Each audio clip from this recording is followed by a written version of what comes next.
Hi Sarah, I started together some of the videos and stills that I've taken on the north spit of the Coquille River near Bandon. This is not a polish program. This is just an opportunity for me to practice with the software and the hardware and to show you what's there. So let's take a look.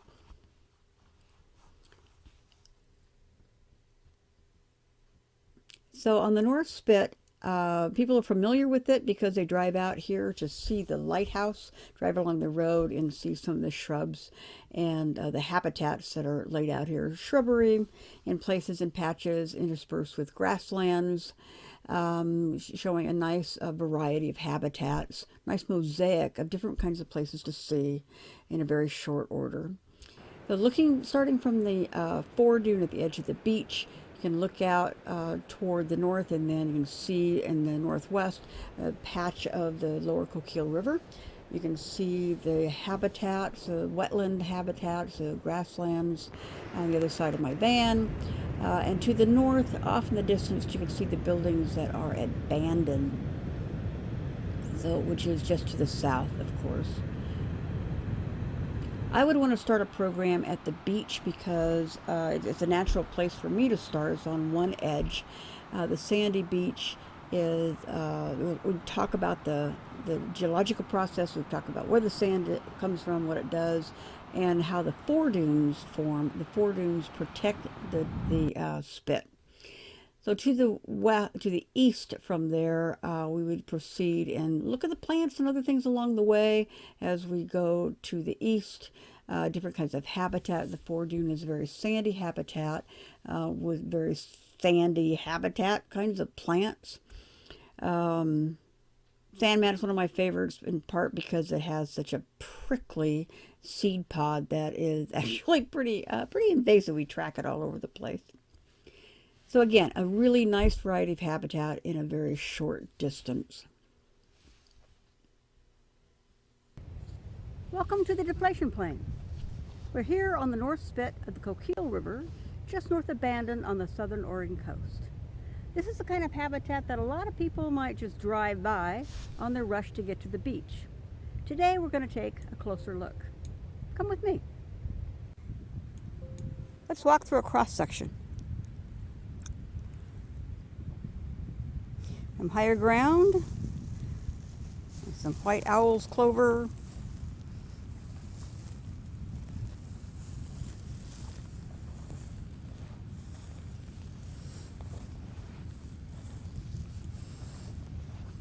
a few steps, and the topography changes a little bit, and the plant communities change a little bit. A few steps more, and there's another change.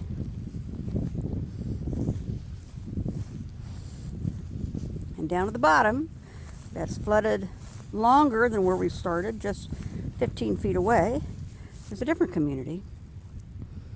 Saltgrass, atriplex, and other plants that are salt marsh plants are hanging out down here, where it's flooded more often.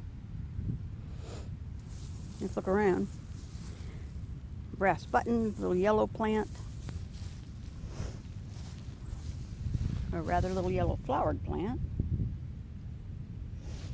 And look at this. An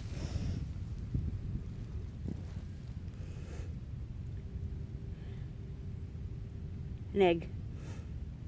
There's a lot of goo on the ground around the egg, and this might be an egg that's been eaten rather than an egg that's hatched. Doesn't look much like a nest, so some of the birds that nest here don't really build much of a nest. Make you hungry?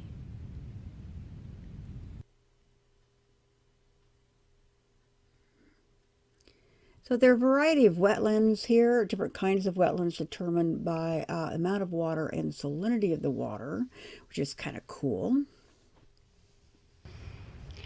Here we are on the inner side of the spit. The lower Coquille River is just on the other side of those trees you see in the distance. How'd the driftwood get here?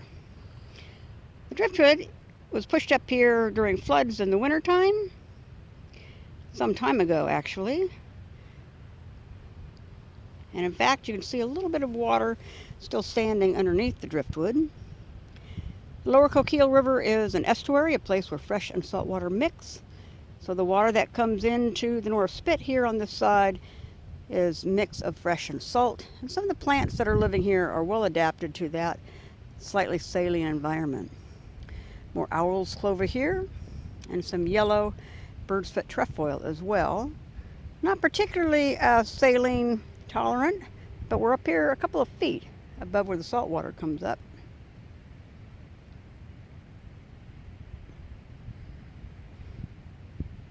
If the owl's clover reminds you a little bit of paintbrush, good call. It is a relative.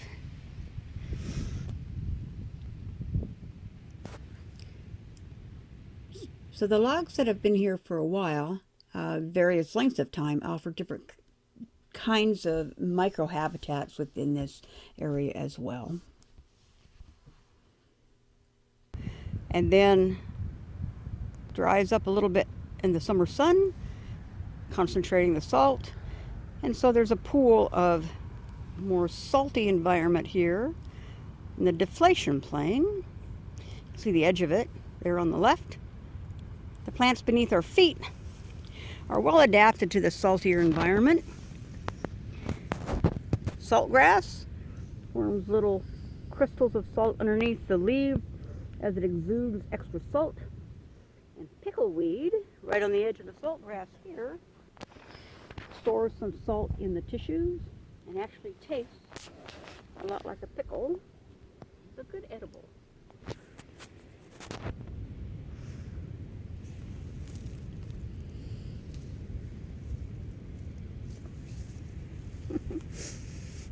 There's more diversity in habitats here. Salt pans, small salt pans, and larger, very saline areas, and dry meadows, etc. Here is a wildlife trail. You can kind of see the dent in the vegetation. It moves along to the edge of the deeper marsh and then out into the flat.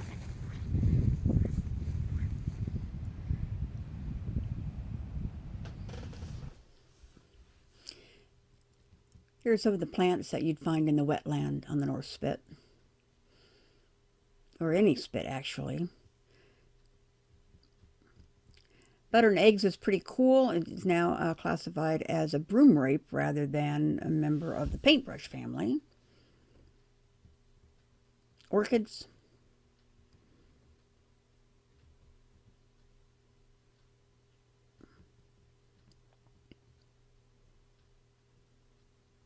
Anyway, let me know what you think.